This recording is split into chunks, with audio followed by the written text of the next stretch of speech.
Bonsoir à tous et bienvenue dans l'invité de la rédaction de Média TV. Après Bimizène, Grande Fugue et Petite Réflexion en 2006 et Lettre à mon fils, Être marocain au XXIe siècle en 2017, l'écrivain et essayiste Mohamed Alami Barada a commis en 2020 un nouveau livre essai, Le Maroc à venir, dont la traduction en arabe a été publiée il y a quelques mois. L'auteur, qui est aussi cofondateur du Moroccan Leadership Institute, qui propose des programmes de leadership pour les dirigeants des organisations privées et publiques, et cofondateur du réseau Tizi en 2011 et du mouvement Les Citoyens en 2016, revient dans son nouveau livre, dresse plutôt un diagnostic des failles et des dysfonctionnements qui entravent, selon lui, l'essor économique, politique et social que devrait atteindre un pays comme le Maroc au vu de ses nombreux atouts, mais propose aussi des solutions, suggère des réformes et une nouvelle vision pour le développement de notre pays. Une vision optimiste, mais parfois méfiante et toujours pragmatique.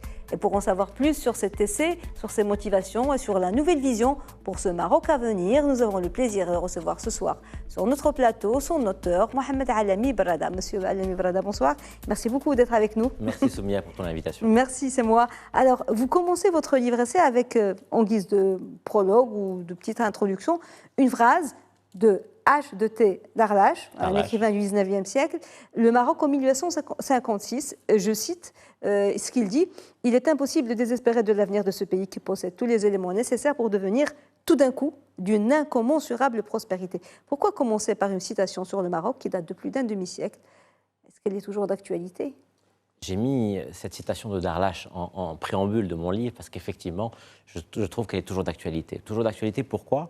Parce que si on dit qu'il est impossible de désespérer, c'est qu'on est tenté d'être désespéré. Quand on est un jeune aujourd'hui, un jeune Marocain, qu'on cherche à trouver un travail, quand les jeunes mamans veulent mettre leurs enfants à l'école, ils espèrent avoir une école de qualité. Quand on veut soigner ses parents, on va avoir un hôpital public qui soigne dans de bonnes conditions. Donc on est en mesure de désespérer parce que les opportunités sont rares pour les jeunes aujourd'hui dans le monde d'aujourd'hui.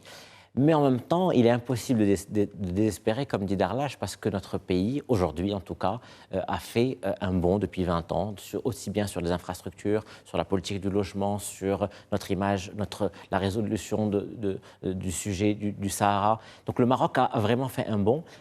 Et donc, si Darlache parle de prospérité aussi, qu'est-ce que la prospérité? La prospérité, c'est comment un pays la population d'un pays peut se développer, peut améliorer de manière continue et durable ses conditions de vie pour qu'on ait une paix sociale. Et donc aujourd'hui, pour atteindre cette incommensurable prospérité dont parle Darlache, nous ne sommes pas loin parce qu'il dit pour devenir tout d'un coup. Donc aujourd'hui, le Maroc, il manque quelques ingrédients au Maroc pour pouvoir atteindre cette prospérité tant espérée. Et juste pour finir, le Maroc à venir est un Maroc rêvé, un Maroc sublimé, qui consiste à dire quel est le Maroc que nous voulons pour nos enfants, pour nos filles et nos fils demain. Donc ce n'est pas un livre utopique, ce n'est pas un livre idéal, c'est un livre d'un Maroc non pas pour 2025, mais 2040 et 2050. Et il est écrit pour ces jeunes qui sont nés après l'an 2000 et qui veulent transformer leur pays. On dit que nous, c'est le présent, c'est un peu... Pour nous, c'est un peu tard, quoi. Nous sommes le présent est un pas dans le passé déjà, parce Absolument. que c'est les 12 millions de jeunes, comme vous m'avez dit. Il y a plus de 12 millions de jeunes qui sont nés après l'an 2000 et c'est en eux que réside le potentiel de transformation de ce pays. Alors, c'est un peu dans la continuité, ce livre, de votre précédent livre, Lettre à mon fils. Mais qu'est-ce qui vous a donné vraiment envie de le lire? Est-ce que c'est de l'écrire? Est-ce que c'est le contact avec les jeunes? Parce que vous êtes expert à la base, vous vous intéressez beaucoup au leadership, vous étiez dans le milieu de l'entreprise, de l'industrie, vous avez fait un passage par le gouvernement en tant qu'expert toujours. Est-ce que c'est le contact des jeunes? Est-ce que c'est le contact des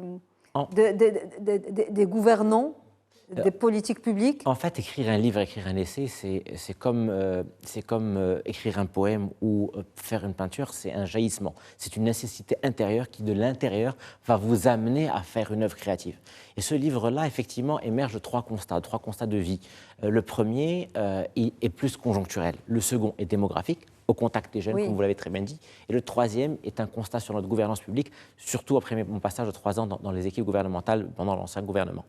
Premier constat, conjoncturel. Nous sommes en 2022, bientôt en 2025. Nous avons bien entamé ce 21e siècle. Le premier quart est déjà passé. Et nous rentrons dans ce deuxième quart du 21e siècle. Qui s'annonce difficile. Qui s'annonce difficile. Nous avons eu une très grande pandémie, avec une crise.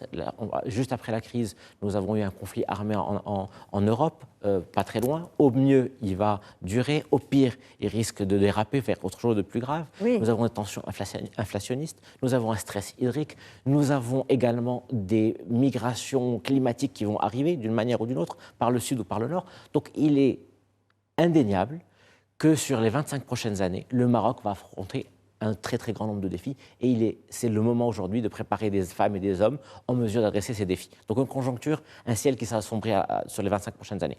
Deuxième constat démographique, depuis l'an 2000, on le disait tout à l'heure, nous avons 500 à 600 000 naissances. Donc en 2022, 12 millions de jeunes, un tiers de la population marocaine est née après l'an 2000. En 2035, ça sera près de la moitié du Maroc qui sera né après l'an 2000. Nouvelle génération, nouvelles pratiques, nouvelles attentes, nouveaux rapports à l'État. Et donc, ce réservoir d'énergie de transformation, qu'est la jeunesse marocaine, c'est lui qui va pouvoir porter le changement, conduire les réformes, mais c'est aussi un réservoir de risque. Parce que si nous n'arriverons pas à développer ce potentiel des jeunes, à canaliser, à leur donner l'opportunité de s'exprimer, d'innover, d'exprimer leurs talents, de fonder des familles, de pouvoir évoluer dans la vie, ce réservoir de jeunes peut être un réservoir d'un nouveau printemps marocain. Donc ça, c'est une véritable zone de risque aussi qui arrive. Et le troisième constat, c'est qu'après ce passage dans le gouvernement, après être venu du monde de l'entreprise pendant 20 ans à Casablanca, après être venu du monde associatif où beaucoup d'associations font des miracles, et je rends au passage hommage à Solidarité Féminine et à Aïcha Chenal Al-Hama, qui a fait un travail remarquable depuis 40 ans sur une cause qu'elle a pris en main et à cœur. La société civile et le monde économique marocain ont tendance à se transformer. Par contre, dans le monde de la gouvernance, nous constatons toujours qu'il y a un héritage bureaucratique ancien, des lenteurs, souvent une dynamique, un écosystème qui n'est pas un écosystème favorable à l'innovation, à la prise d'initiative, à la prise de risque. Il n'y a pas de droit à l'erreur. Il y a des pratiques qui, finalement, attirent peu de jeunes talents. Autant le monde de l'entreprise attire des jeunes talents, autant, et au final, pour finir, malheureusement, on a l'impression que la gouvernance publique accouche souvent de réformettes, de souris. Oui, est-ce que vous trouvez qu'il y a moins d'efficacité, moins de souplesse qu'il y a 10-15 années? Parce que vous dites que le Maroc a gagné en démocratie participative, mais qu'il a perdu en efficacité gouvernementale. Est-ce qu'on était plus efficace il y a une quinzaine d'années? Bon, il faut dire que la première décennie, entre 2000 et 2010, nous étions dans un contexte mondial relativement favorable. Et puis quand l'USFP est arrivé à la tête des élections en 2002, il y a eu une entorse démocratique dans laquelle Driss Jetto a été nommé en tant que Premier ministre. Et nous avons eu probablement l'un des plus beaux mandats du règne de Mohamed VI. Or, aujourd'hui, effectivement, dans la deuxième décennie, nous avons plus le choix du respect de la démarche participative et démocratique. Donc, c'est les partis issus des urnes qui ont gouverné le pays. Et on a vécu, c'est vrai, dans un contexte mondial particulier, une capacité à réformer qui était moindre. Aujourd'hui, en 2020 et 2022, avec un nouveau gouvernement, les attentes sont très fortes. On attend énormément de ce nouveau gouvernement pour que ce Maroc qui a émergé, qui a failli émerger dans la première décennie, qui s'est ralenti pendant la deuxième décennie, qui s'est endormi avec le Covid, puisse enfin décoller. Et on attend de voir et on ne voit pas ce décollage arriver.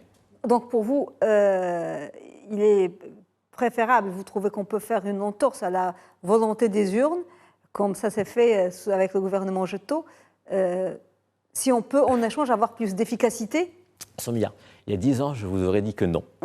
Aujourd'hui, je pense que les Marocains et les Marocains de ma génération, si on leur disait que le Maroc pouvait devenir, à horizon 10-15 ans, la Turquie, et que pour cela, ça nécessitait quelques entorses démocratiques, je pense que beaucoup de Marocains diraient oui. D'autant plus qu'aujourd'hui, les partis politiques sont pour la plupart, si ce n'est tous, vidés de leur essence, qui ne sont plus porteurs ni de vision. Ils sont beaucoup affaiblis. En fait, étant donné que je vis entre Casa et Rabat, je vois les deux écosystèmes qui sont différents. Un écosystème du monde économique, qui est un écosystème dans lequel les entreprises ont des visions, arrivent à recruter des talents, arrivent à avoir des visions. On a construit des champions nationaux. On a construit Djali Wafa Bank, on a construit le groupe Saham, on a construit l'OCP, et c'est des success stories, des champions privés marocains. Mais nous n'avons pas de champion public dans la gouvernance parce que l'écosystème, globalement, l'écosystème étatiques, globalement de l'État, mais également dans les partis politiques, ne sont pas des écosystèmes inspirants dans lesquels on attire les meilleurs, qu'on les gratifie, qu'on les forme pour prendre les rênes de l'avenir de ce Maroc-là que nous essayons de construire ensemble. Alors, ce qui m'a aussi frappé, c'est que vous avez choisi de sous-titrer votre livre, Le Maroc à venir, Liberté, gouvernance et rôle des femmes. Vous commencez par les libertés, alors que vous êtes pour la gouvernance, l'économie, les visions, mais pas que. Mais pourquoi liberté, gouvernance, rôle des femmes en sous-titre de votre livre? L'émergence, le développement, la prospérité et la paix sociale viennent grâce évidemment à l'économie, la fiscalité et puis le développement économique. Seulement, qui fait le développement économique? Le développement économique est fait par des opérateurs économiques, par des jeunes qui sont instruits dans des universités, par des jeunes qui vont créer des entreprises, par des personnes qui dirigent des entreprises. Pour que ces gens-là puissent tirer un pays, il faut qu'ils aient un rapport pacifié avec leur État. Il faut que ces gens-là, que c'est les individus, les citoyens marocains, aient un rapport de confiance avec leur État, dans lequel ils savent qu'ils sont respectés dans leur diversité religieuse, dans leur diversité sexuelle, dans leur liberté individuelle. Donc cette reconnaissance, cette liberté fondamentale, cette liberté, elle est dans les libertés individuelles, mais elle est également dans les libertés de pensée, les libertés d'expression, la liberté de la presse, la liberté de dire ce que l'on pense. Or aujourd'hui, malheureusement, ces libertés-là se sont aussi restreintes et beaucoup de gens font de l'autocensure. Et donc si nous avons des individus qui ne sont pas épanouis, soit ils sont tentés de partir, dans des conditions désastreuses pour les jeunes sans perspective au Maroc, ou de s'expatrier quand on est un jeune ingénieur pour aller vers le nord pour espérer un avenir meilleur. Donc si nous voulons que ce pays, ce Maroc puisse émerger, il faut faire en sorte que les Marocains veulent y rester, veulent s'y engager et doivent être respectés en tant que citoyens. D'ailleurs, le premier chapitre s'intitule « L'ancrage de l'état de droit ». Ce n'est pas pour rien. Alors, sur quoi vous vous êtes basé pour écrire ce livre qui ressemble beaucoup à un diagnostic de l'état de santé du Maroc sur les plans économiques, politiques, celui des libertés individuelles qu'on vient de le dire, de la presse, de l'inclusion des femmes, et j'en passe parce que vous parlez de beaucoup de sujets. Est-ce que vous vous êtes inspiré sur des statistiques, des rapports nationaux, internationaux? Ce livre est sorti concomitamment au nouveau modèle de développement qui est sorti en 2020-2021. Donc évidemment, je ne vais pas reprendre tous les contenus, mais je me suis concentré sur un point majeur, Soumia. Le point est le suivant, c'est que depuis 20 ans, globalement, nous avons réussi dans ce qu'on appelle les challenges techniques, les défis techniques, qui sont de l'ordre de l'infrastructure. Comment construire des routes, des autoroutes, des ports, des aéroports. Comment construire des usines pour créer un écosystème automobile. Nous avons réussi à résoudre l'insalubrité dans les bidonvilles, à résoudre les problèmes de logement. Nous avons réussi globalement dans ce qui consistait à faire des infrastructures et qui sont fondamentales aujourd'hui, qui nous rendent comparables au sud de l'Europe.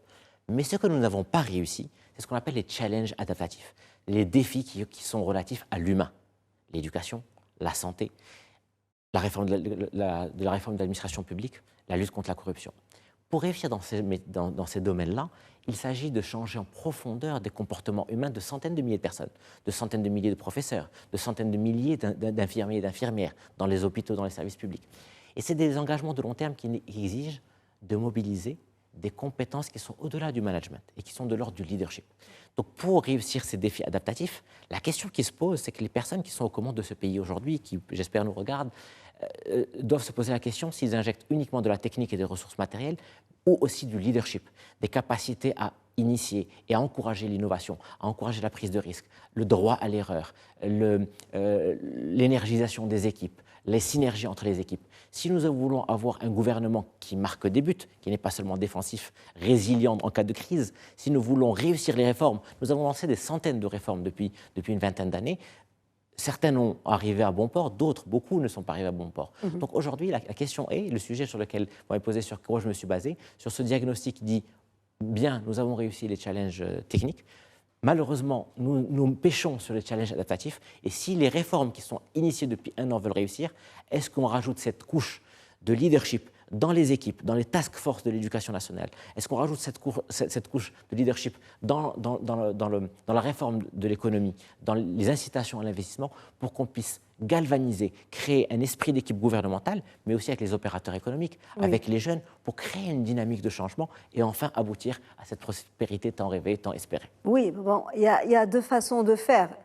Bien sûr qu'il faut insuffler cette nouvelle dynamique dans les équipes gouvernementales, dans la façon de faire, dans les visions, mais il y a aussi une question de culture.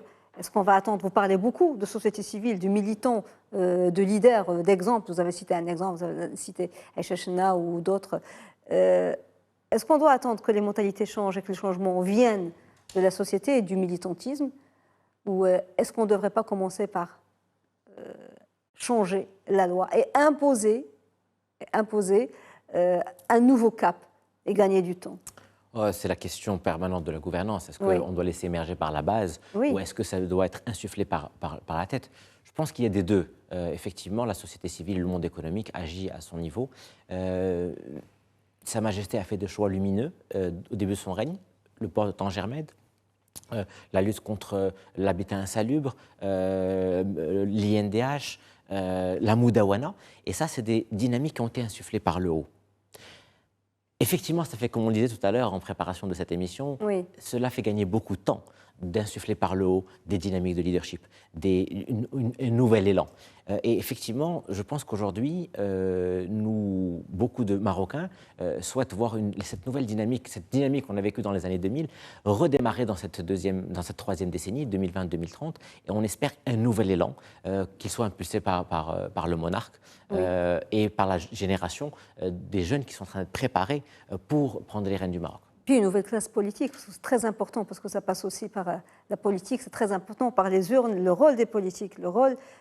Vous le disiez tout à l'heure, les partis politiques se sont vidés et ne sont pas en train d'attirer les jeunes talents. Mais il faut un nouveau souffle, on peut. Encore une fois, il faut qu'on puisse être inspirant, que les patrons de partis politiques puissent chercher des jeunes talentueux et les faire venir à eux, mais pour être objectif, si le système de gouvernance n'est pas en soi attirant, les jeunes n'iront pas vers les partis politiques, même si on a des patrons de partis politiques. Mais c'est un essoufflement général dans le monde entier. On le voit, les classes politiques, même en Europe, ou bien elles se sont vidées. Enfin, avant, tous les jeunes étaient de gauche. Maintenant, la gauche, c'est la Bérésina. Et puis, il y a la montée de l'extrême droite. Et une chose très importante, c'est que ce livre, vous l'avez sorti en 2020. Il s'est passé beaucoup de choses. Un nouveau ordre mondial, géopolitiquement, la guerre en Ukraine, avec toutes les crises en énergie, et puis le Covid aussi. Est-ce que les solutions et les visions que vous proposez sont toujours valables?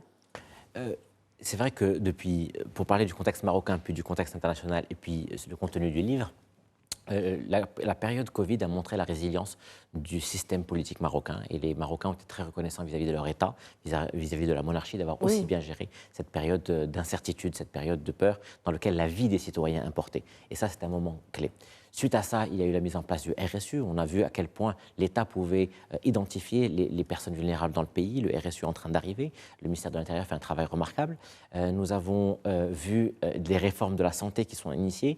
L'équipe de M. Benmoussa est probablement faire une très belle réforme de l'éducation nationale. J'espère qu'elle va arriver à bon port. Donc oui, il y a beaucoup de chantiers. La généralisation de la sécurité sociale, c'est des chantiers très importants. Ce qui n'a pas changé, vraisemblablement, c'est cette nécessité de révolution de culture RH au corps de l'administration.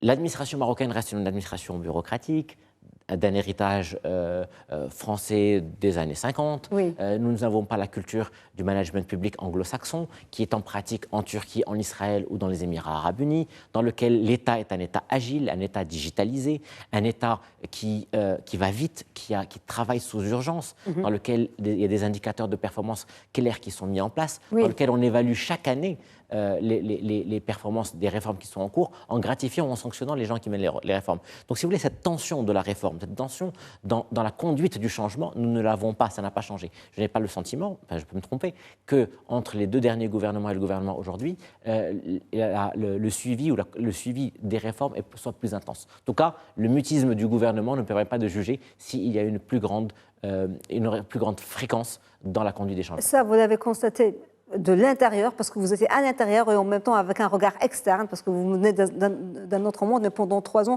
vous l'avez vécu. Et je voulais vous poser une question justement, avant de passer à une question très très importante, il nous reste 4 minutes, vous étiez chargé du dossier de l'emploi des jeunes auprès de la primature, gouvernement Atmani. Quelles sont vos satisfactions, quelles sont vos plus grandes frustrations? Je pense avoir 2 grandes satisfactions et beaucoup de frustrations. La première, c'est que j'ai vu de l'intérieur les les institutions marocaines Oui. et à quel point elles fonctionnaient bien. Le Parlement, la Chambre des représentants, la Chambre des conseillers, la fréquence des conseils de gouvernement, une dynamique, des delivery units qui permettent de suivre l'action gouvernementale, qui font de la coordination. Donc globalement, oui. le Maroc, l'histoire du Maroc, ce qu'a fait Hassan II et ce qu'a fait Mohamed VI ont fait que nous avons des institutions fortes. Première satisfaction. La deuxième, c'est que j'ai été recruté par des hommes à l'intégrité remarquable. Et je pense qu'il est important d'avoir des gens inspirants en termes d'intégrité, en termes de valeurs, en termes de socle de valeurs. Les frustrations, c'est qu'effectivement, nous manquions redoutablement, enfin, nous manquions terriblement d'efficacité. Ce gouvernement était dans un contexte particulier et les compétences n'étaient pas nécessairement au rendez-vous. Mes frustrations aussi, c'est que nous avons conçu, dans le cadre de Polysylab, dans le cadre d'incubateurs, des dispositifs pour l'emploi des jeunes qui ont été testés, pilotés, et à le moment de la mise à l'échelle, ils ont été arrêté avec le Covid et le gouvernement actuel n'a pas repris certains dispositifs comme des dispositifs de mentoring, etc. Ça c'est classique parce qu'il y a toujours cette rupture, il y a des réformes, il n'y a pas de continuité, un gouvernement vient, une nouvelle équipe, on reprend à zéro. Parfois, c'est des égos partisans. Je ne vais pas reprendre l'action ou le programme du gouvernement antérieur de notre parti. Oui. Malheureusement, c'est l'un des éléments dont nous souffrons parce que quand on œuvre pour l'intérêt général véritablement, quand on a le citoyen en ligne de mire, le citoyen vulnérable qui a besoin de vous, le jeune qui a besoin de trouver un emploi pour s'intégrer et pour réussir sa vie, on oublie les égos institutionnels, on oublie l'ego partisan. Et c'est ce genre de problème dont nous souffrons toujours, malheureusement. Sinon, ça devient sisyphien. Hein. À chaque fois, on recommence. Alors, vous avez dit que vous avez vu les institutions de l'intérieur, un Parlement qui fonctionne bien, deux chambres qui fonctionnent. Mais ça ne vous a pas empêché de suggérer un Conseil de la Nation. De quoi s'agit-il exactement et pourquoi aurait-on besoin d'une institution de ce genre alors que nous avons un Parlement? Quelle pourrait être sa valeur ajoutée? Alors, le Conseil de la Nation est l'innovation majeure proposée par le Maroc Avenir, qui pour moi constitue un puzzle manquant dans le système de gouvernance marocain. Nous avons deux exécutifs, un exécutif fort et durable qui est la monarchie, nous avons un exécutif issu de la participation qui est le gouvernement. Mais justement, entre les deux, nous avons besoin d'une instance intercalaire qui puisse justement mettre cette pression que je vous disais tout à l'heure sur le gouvernement pour qu'il y ait des résultats. Donc, le Conseil de la Nation serait un conseil d'une trentaine de personnes, constitué pour moitié par des personnes choisies par le monarque, pour moitié par des gens, des sages qui sont passés par des responsabilités gouvernementales et qui permettraient de monitorer l'action gouvernementale à fréquence annuelle avec un Conseil de la Nation par an dans lequel on va vraiment sortir les chiffres pour évaluer la cadence des réformes et sanctionner et gratifier les meneurs de réformes, les dirigeants publics pour leur permettre de continuer aux arrêtés. C'est un conseil de contrôle? C'est un conseil de contrôle de l'action gouvernementale. Oui. C'est un conseil aussi qui va pouvoir pourvoir le gouvernement, les agences publiques, les offices en ressources de qualité, leur permettant de vivre. Pour conduire la réforme, pour faire face au deuxième quart de siècle, nous avons besoin de milliers de femmes et d'hommes de qualité. Or, ces femmes et ces hommes, on les trouve dans la société civile, il faut les repérer, les former au leadership, les former à la gestion des politiques publiques pour pouvoir les injecter dans le gouvernement. On a débordé, mais je pense... Une dernière question, pensez-vous que nous devrions être plus sereins qu'inquiets ou plus inquiets que sereins pour paraphraser... pour vous paraphraser, s'agissant de l'avenir du Maroc aujourd'hui? Que voulez-vous que je vous dise? Je suis à la fois très serein et aussi inquiet. Très serein parce que la jeunesse marocaine regorge de talents extraordinaires. J'ai eu l'occasion de les voir dans les différentes universités dans lesquelles j'ai enseigné. Je suis inquiet parce que beaucoup de nuages arrivent entre nous. Et pour conclure, si vous me le permettez, je vous dirais que nous sommes, alhamdoulilah, un pays béni depuis des siècles et que nous devons être à la hauteur de cette bénédiction, que nous devons ensemble nous mettre au travail, retrousser les manches, faire preuve de courage, de leadership et être à la hauteur de notre destin. Merci beaucoup Mohamed Alami Barada d'avoir été avec nous, d'avoir répondu à nos questions. Je rappelle que vous êtes écrivain et que vous venez de publier la version arabe il y a quelques mois de Le Maroc à venir sous le titre Al-Maghrib wa Rihanat al-Islah. Et vous êtes aussi cofondateur du Moroccan Leadership Institute et que voilà, ces livres sont disponibles dans toutes les bonnes librairies. Merci beaucoup d'avoir été avec nous. Merci à vous Soumia pour votre invitation, plaisir de vous revoir. Merci. Madame, monsieur, merci de nous avoir suivis. Bonne suite des programmes sur Média TV. Très belle soirée.